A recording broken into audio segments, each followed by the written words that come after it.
life in general, relationship-wise, napakalawak rin po ng usapin yan. Three of Swords. Hindi po kailangan mag-apply, pero dyan pumapasok yung third party or third wheel situation para sa ilan sa inyo. Huwag po natin ipilit ang sitwasyon na hindi para sa atin.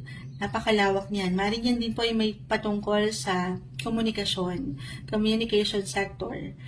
Maring hindi kayo magsabay ng isang tao sa inyong buhay.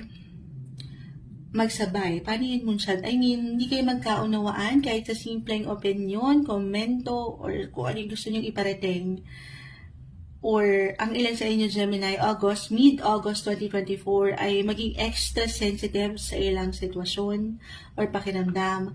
At dito, may 3 espada na nakatusok sa puso. Hindi madali. May pain, syempre pa. Or